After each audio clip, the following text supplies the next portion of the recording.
تابان کے ہاتھوں زخمی ہونے والے ایک شخص کو تابان کی ہدایت پر فوراً شفاخانے روانہ کر دیا گیا۔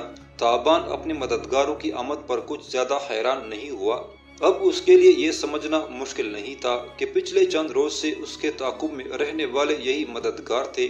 یقینی طور پر سالار اعظم نے انہیں ایسا کرنے کی ہدایت کر رکھی تھی۔ انہوں نے تابان کی ہر نقل و حرکت پر نگاہ رکھی ہوئی تھی اور یہی وجہ تھی کہ وہ بروقت اس مکان میں داخل ہوئے تھے۔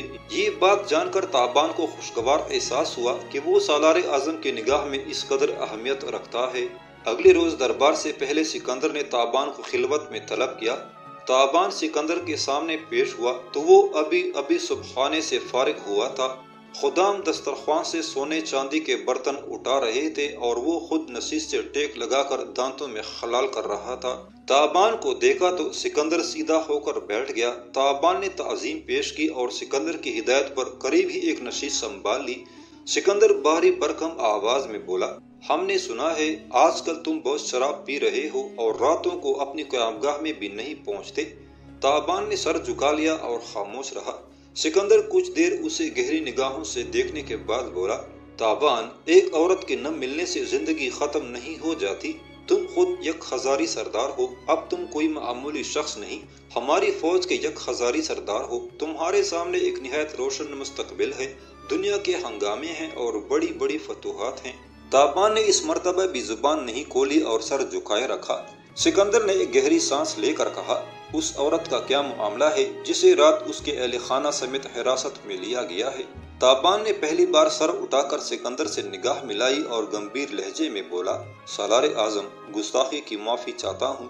مجھے اس عورت میں گمشدہ شہزادی کی جھلک نظر آتی ہے اور میرا دل اس کی طرف کھینچا چلا جاتا ہے۔ میں اسے اپنے قریب رکھنا چاہتا ہوں۔ سکندر نے نرمی سے کہا، تو اس میں اتنا ہنگامہ کرنے کی کیا ضرورت تھی؟ تم ہمیں کہہ دیتے یا کسی کے ہاتھ کہلا بیچتے، وہ عورت تمہاری خلوت میں حاضر کر دی جاتی۔ تابان نے کہا، سالار اعظم، میں شرمندہ ہوں کہ میرے رویے سے آپ کو پریشانی ہوئی۔ سکندر نے پوچھا، وہ شادی شدہ تو نہیں؟ تابان نے جھجک کر کہا، وہ شادی شدہ ہے۔ اوہ! سکندر کے ہونٹوں سے بے ساختہ نکلا۔ وہ کچھ دیر اپنے سنہری گنگریالے بالوں میں انگلیاں پھیرتا رہا، پھر وہ پہلو بدل کر بولا، ٹھیک ہے، ابھی تھوڑی دیر میں یہ معاملہ ہمارے سامنے پیش ہوگا، ہم دیکھیں گے اس سلسلے میں کیا کیا جا سکتا ہے۔ ایک لمحہ توقف کرنے کے بعد وہ بولا، اور جہاں تک شہزادی مارشا کا تعلق ہے، تمہیں اس کی طرف سے مایوس نہیں ہونا چاہیے۔ ہمارے آدمی دن رات اس کی تلاش میں ہیں۔ درست ہے کہ ایران ایک بڑا ملک ہے، یہاں ہزاروں شہر و قصبات ہیں، لیکن مستقل مزاجی سے تلاش کیا جائے تو کوئی بھی چیز ڈھونڈی جا سکتی ہے۔ اب میں جا سکتا ہوں؟ تابان نے سینے پر ہاتھ رکھتے ہوئے اجازت طلب کی۔ ہاں، لیکن ابھی تھوڑی دیر بعد تمہیں مقدمے کی کارروائی کے لیے دربار میں پیش ہونا ہے۔ تابان نے سر جھکا کر اطاعت مندی کا اظہار کیا اور تعظیم پیش کر کے الٹے قدموں باہر نکل آیا۔ دن چڑھے وہ سکندر کے دربار میں موجود تھا۔ یہ دربار والی شہر کے رہائش گاہ پر ہی لگایا گیا تھا۔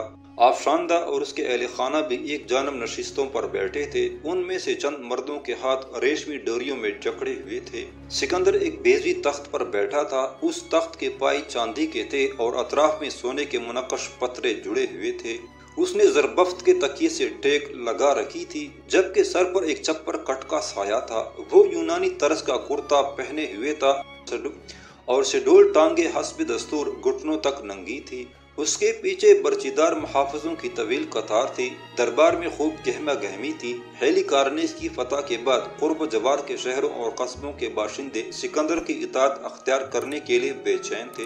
کئی وفود تحفے تحائف لے کر حاضر ہوئے تھے اور جمعیت متحدہ یونان کے سپہ سالار اعظم کی خوشنودی حاصل کر رہے تھے۔ کچھ دیر بعد وفود کی آمد رفت قدرے کم ہوئی تو تابان اور افشاندہ کا معاملہ دربار میں پیش ہوا۔ سرکاری اہلکاروں نے اپنا موقف کچھ اس طرح پیش کیا کہ چند روز پہلے ایک میخانے سے باہر امیر ارجنگ اور یک ہزاری سردار تابان میں ایک جھڑپ ہوئی تھی۔ امیر ارجنگ کے دل میں رنجش تھی اور وہ یک ہزاری سردار سے بدلہ لینے کے طاق میں تھا۔ کل یک ہزاری سردار جب میخانے سے نکل رہا تھا، اسے اغوا کر لیا گیا اور گھر لے جا کر جان سے مارنے کی کوشش کی گئی۔ مقصد یہ تھا کہ اس پر چادر و چار دیواری کی پامالی کا الزام لگایا جا سکے۔ نہ جانے کیوں تابان کو یہ ساری کارروائی بے معنی محسوس ہو رہی تھی۔ اسے دکھ ہو رہا تھا کہ اس کی خاطر سرکاری اہلکار اتنی ڈٹائی سے جھوٹ بول رہے ہیں۔ یہ جھوٹ اور منافقت اس کے لیے نئی بات نہیں تھی، یہی جبر ناروا شب روز اس کے تعاقب میں رہا تھا۔ یہ جبر اور منافق وہ آقا تھے جو اسے پابند زنجیر کرتے تھے اور تاریک جنگلوں میں اس کے پیچھے کتے دوڑاتے تھے۔ اس کا دل نہیں چاہا کہ وہ اس غیر عادلانہ کارروائی کا فریق بنے۔ اس نے بازو کی تکلیف کا عذر کیا اور سکندر کے نائب بطلیموس سے اجازت لے کر وہاں سے اٹھ آیا۔ اس کی قیامگاہ سکندر کے دربار سے 2 اسٹیڈیم یعنی 4 میل کے فاصلے پر تھی۔ یہ راستہ اس نے گردن جھکائے سوچوں میں ڈوبتے ابھرتے طے کیا۔ اسے سمجھ نہیں آ رہی تھی کہ اس کا موقف کیا ہونا چاہیے۔ کیا اسے حق پہنچتا ہے کہ وہ ایک عیالدار عورت کو اس کے بچوں اور شوہر سے جدا کرے اور اپنی بے جا ضد کی بھیڑ چڑھائے؟ اگر تابان کو اس میں مارشا کی جھلک نظر آتی تھی تو اس میں اس بیچاری کا کیا قصور تھا؟ اسے اتنی بڑی سزا کیسے دی جا سکتی تھی؟ دوسری طرف تابان کی پیاس اور نا آسودگی کسی افرید کی مانند منہ پاڑے کھڑی تھی۔ اسے لگ رہا تھا کہ مارشا کی جدائی کے اس لق و دق صحرا میں وہ آفشاندہ کے نخلستان سے دور رہا تو تڑپ کر مر جائے گا۔ اس کی بنجر آنکھیں پھٹ جائیں گی اور وہ کسی اندھے کنویں میں گر کر دم توڑ دے گا۔ یہی کچھ سوچتا وہ اپنی قیامگاہ پر پہنچا اور بے دم ہو کر مسحری پر گر پڑا۔ نہ جانے کب اس کی آنکھ لگ گئی۔ وہ دوبارہ اٹھا تو شاہی طبیب اس کے بازو کی مرہم پٹی کر رہا تھا۔ ساتھ ساتھ وہ کوئی تربیہ گیت بھی گنگنا رہا تھا۔ تابان کو بیدار ہوتے دیکھ کر اس کی گنگناہٹ تو رک گئی لیکن آنکھوں میں بدستور شوخی ناچتی رہی۔ اسدار نامی یہ جوان سال طبیب تابان سے خاصا بے تکلف تھا۔ ایتھنز میں جب تابان کی قسمت نے پلٹا کھایا تھا اور وہ شاہی نوازشات کا مستحق ٹھہرا تھا تو اسی طبیب نے اس کی چھاتی کے زخم کا علاج کیا تھا۔ استر نے مسکراتے ہوئے کہا، تمہاری تو قسمت کی پڑیا نکل آئی۔ دربار میں وہی فیصلہ ہوا جو تم چاہتے تھے۔ کیا مطلب؟ مطلب یہ کہ وہ حور شمائل بڑی خسائل لڑکی تمہیں دستیاب ہو گئی ہے، لیکن اس کا شوہر، یہی تو لطف کی بات ہوئی ہے۔ اسدار نے مزہ لے کر کہا، ہم تم جسے اس کا شوہر سمجھ رہے تھے وہ اس کا شوہر نہیں تھا۔ اس کا شوہر تو کوئی 2 برس پہلے مر چکا ہے اور اسے مارنے والا اسی امیر ارجنگ کا کوئی رشتہ دار تھا۔ تابان اٹھ کر بیٹھ گیا۔ تمہارا کیا مطلب ہے؟ ارجنگ اس کا شوہر نہیں؟ ہرگز نہیں۔ آفشاندہ اس کی زر خرید لونڈی ہے اور اس سے پہلے بھی وہ بیچاری کئی جگہ فروخت ہو چکی ہے۔ اس نے سالار اعظم کے سامنے ساری روایت وضاحت کے ساتھ بیان کی ہے۔ اس کے دونوں بچے اپنے شوہر سے تھے۔ اس کا شوہر جو والی ملیٹس کا غلام تھا، بحیرہ ایجین میں قزاقوں کے ہاتھوں مارا گیا۔ قزاقوں نے آفشاندہ اور اس کے دونوں بچوں کو غلام بنا لیا۔ قزاقوں کا سردار امیر ارجنگ کے قبیلے ہی کا کوئی فرد تھا۔ اس نے آفشاندہ کو پہلے کچھ عرصہ اپنے پاس رکھا، پھر امیر ارجنگ کے ایک سگے چچا کے ہاتھ فروخت کر دیا۔ آفشاندہ کوئی 1.5 برس تک دیہی علاقوں میں اس اذیت پسند آقا کی ملکیت رہی۔ آخر اس نے اوپر تلے کئی بار خودکشی کرنے کی کوشش کی تو اس شخص نے اسے شہر لا کر اپنے بھتیجے ارجنگ کے ہاتھ فروخت کر دیا۔ دونوں بچوں سمیت آفشاندہ کی قیمت 150 ٹیلنٹ طے پائی۔ اب پچھلے نصف برس سے آفشاندہ ارجنگ کے پاس تھی۔ ارجنگ کا باپ آفشاندہ کے حسن سلوک اور فطری ذہانت سے بہت متاثر تھا۔ وہ بیٹے پر زور دیتا تھا کہ وہ آفشاندہ سے شادی کر لے۔ وہ آفشاندہ کو اپنی بہو سمجھتا تھا اور اسی لقب سے بلاتا تھا، لیکن ارجنگ جو بے حد عیاش ہونے کے علاوہ انا پرست بھی تھا، ایک کنیز کو اپنے حرم میں داخل کرنے پر رضامند نہیں تھا۔ وہ آفشاندہ کو زر خرید لونڈی سمجھتا تھا اور آفشاندہ سے اس کا سلوک اسی حوالے سے تھا۔ وہ آفشاندہ کے بچوں کو اپنی نگاہ سے دور رکھتا تھا اور اس نے آفشاندہ کو ہدایت کر رکھی تھی کہ وہ جب اس کے سامنے آئے تو بچے اس کے ساتھ نہ ہوں۔ آفشاندہ نے سالار اعظم کے سامنے برملا اظہار کیا ہے کہ وہ اپنے مالک سے آزادی چاہتی ہے۔ پھر سالار اعظم نے کیا حکم دیا؟ تابان نے بے تابی سے پوچھا۔ آفشاندہ آزاد ہو گئی ہے اور اب تم دونوں کے درمیان کوئی رکاوٹ نہیں رہی۔ تابان کے چہرے پر ایک معصوم خوشی نمودار ہوئی، لیکن اگلے ہی لمحے یہ تاثر گہرے فکر میں ڈوب گیا۔ اسدار نے کہا، کیوں خاموش کیوں ہو گئے ہو؟ کیا اب کوئی اور مطالبہ ہے؟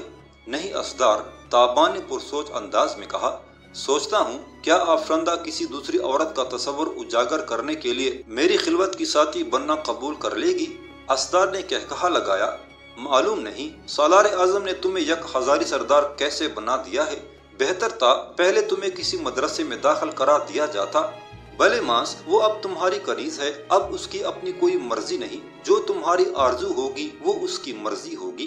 نہیں اسدار، تابان نے گمبھیر لہجے میں کہا، ہر شخص کی اپنی مرضی ہوتی ہے اور اس پر مرضی ٹونسنے والا جابر ہوتا ہے۔ کہاں ہے اس وقت آفشاندہ؟ اسدار نے کہا، جب میں آیا تو وہ زنان خانے میں تھی۔ میرا خیال ہے آج رات تک اسے بنا سنوار کر تمہاری قیامگاہ میں پہنچا دیا جائے گا تاکہ وہ تمہاری تنہائی کو رنگین بنا سکے۔ نہیں، ایسا نہیں ہونا چاہیے۔ تابان اپنی جگہ سے کھڑا ہو گیا۔ تم میری طرف سے زنان خانے کے منتظم کے نام پیغام لے کر جاؤ کہ آفرندہ کو فی الحال وہیں رہنا چاہیے۔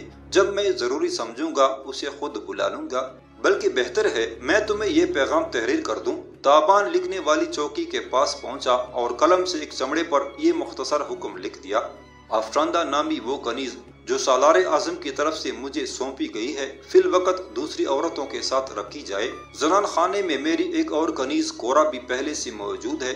بہتر ہوگا اگر آفرندہ کو کورا کی تحویل میں دے دیا جائے۔ یہ سطور لکھ کر تابان نے نیچے اپنی مہر لگائی اور دستخط کر کے چمڑے کا چوکور ٹکڑا اسدار کو دے دیا۔ اسدار اجازت لے کر تابان سے رخصت ہوا تو وہ اپنے زخمی بازو کو تام کر پھر بستر پر گر گیا۔ آفرندہ کے بارے میں اس کا ذہن زبردست کشمکش کا شکار ہو چکا تھا۔ اگلے روز سکندر نے دربار میں بہت سے سرداروں اور مصاحبوں کو طلب کر رکھا تھا۔ خیال تھا کہ کوئی اہم اعلان کیا جائے گا۔ تابان مقررہ وقت سے کچھ تاخیر کے ساتھ دربار میں پہنچا۔ حسب معمول اس کا لباس بھی موزوں نہیں تھا۔ وردی شکن آلود، بال منتشر اور ہتھیار لاپرواہی سے باندھے گئے تھے۔ سکندر اپنی تقریر شروع کر چکا تھا۔ وہ حسب معمول 90 تلے الفاظ ادا کر رہا تھا اور بولتے ہوئے اس کی نگاہیں مسلسل حاضرین کے چہرے پڑ رہی تھیں۔ اپنی اس تقریر میں سکندر نے آئندہ کا لائحہ عمل بڑی وضاحت سے بیان کیا اور کئی اہم اعلان کیے۔ سب سے پہلا اعلان یہ تھا کہ فوج کے مختصر سے بحری بیڑے کو ختم کر دیا گیا ہے۔ ملاحوں کو چھٹی دے دی گئی ہے اور کچھ کو بڑی فوج میں شامل کر لیا گیا ہے۔ اس کارروائی کا مقصد فوجی اخراجات کم کرنا اور اپنے سپاہیوں کو طاقتور ایرانی بیڑے کے ساتھ ٹکراؤ سے بچانا تھا۔ سکندر نے جو دوسرا فیصلہ سنایا وہ یہ تھا کہ نو بیاہتا فوجیوں کو جلد ہی وطن واپس جانے کی اجازت مل جائے گی۔ یہ لوگ آئندہ موسم بہار تک گھروں میں رہیں گے اور واپسی پر زیادہ سے زیادہ تعداد میں نئے سپاہی لے کر آئیں گے۔ اس دوران سکندر باقی سپاہ کے ساتھ آئرونیا کی برف پور سطح مرتفع پر گشت کرے گا۔ سلسلہ ہائے کوہ میں جو قبائلی آباد ہیں انہیں زیر کرنے کی کوشش کی جائے گی تاکہ اس سے پہلے کہ ایرانی افواج سے کوئی بڑی جنگ ہو قرب و جوار کے علاقوں کو مطیع کر لیا جائے۔ اس کے علاوہ بھی مختلف فوجی امور کے بارے میں اور عام اور خصوصی فیصلے کیے گئے۔ تابان اس ساری گفتگو سے لا تعلق رہا۔ اسے ان پیچیدہ معاملات سے دلچسپی نہیں تھی۔ وہ تو اتنا جانتا تھا اسے میدان جنگ میں اپنی سپاہ کی کمان کرنی ہے اور جہاں سالار اعظم کا حکم ہو وہاں سیسا پلائی دیوار کی طرح جم جانا ہے۔ وہ حکم کا پابند تھا۔ کبھی کبھی وہ خود بھی سوچتا تھا کہ وہ اتنے بڑے عہدے کے قابل ہرگز نہیں۔ اس سے زیادہ تجربہ کار اور باصلاحیت لوگ اس کے ماتحت تھے۔ معلوم نہیں سالار اعظم کو اس میں کیا بات نظر آئی تھی کہ اتنا بڑا عہدہ اسے سونپ دیا تھا۔ ہیلی کارنی سے کوچ کرنے کے بعد یونانی و مقدونی سپاہ نے ایشائی کوچے کے ساحل پر پڑاؤ کیا تاکہ جتنا علاقہ فتح ہو چکا ہے اس کا انتظام درست کر لیا جائے۔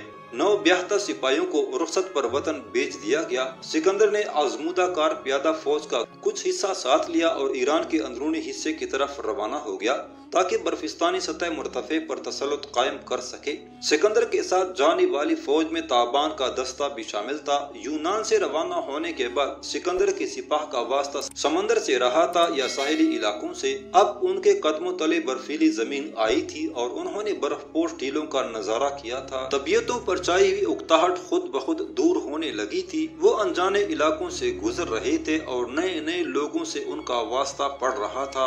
راستے میں چھوٹی موٹی لڑائیاں بھی ہو رہی تھی لیکن مجموعی طور پر وہ اس سفر سے لطف اندوز ہو رہے تھے۔ تابان خود کو سارا دن مصروف رکھتا۔ کبھی وہ ساتھی کمانداروں کے ساتھ گھڑ دوڑ میں حصہ لیتا، کبھی وہ سب شکار کو نکل جاتے۔ کبھی ایسا بھی ہوتا کہ کسی مقامی قبیلے سے جھڑپیں شروع ہو جاتی اور کئی روز اس مصروفیت میں گزر جاتے۔ شام کو تابان تکا ماندہ اپنے خیمے میں لوٹتا اور نڈھال ہو کر بستر پر گر پڑتا۔ اسے معلوم ہوتا کہ قریب ہی ایک خیمے میں آفرندہ موجود ہے۔ وہ چند قدم اٹھانے کی زحمت کر لے تو اس کے خیمے میں پہنچ سکتا ہے اور صبح تک اس کے حسن سے سیراب ہو سکتا ہے۔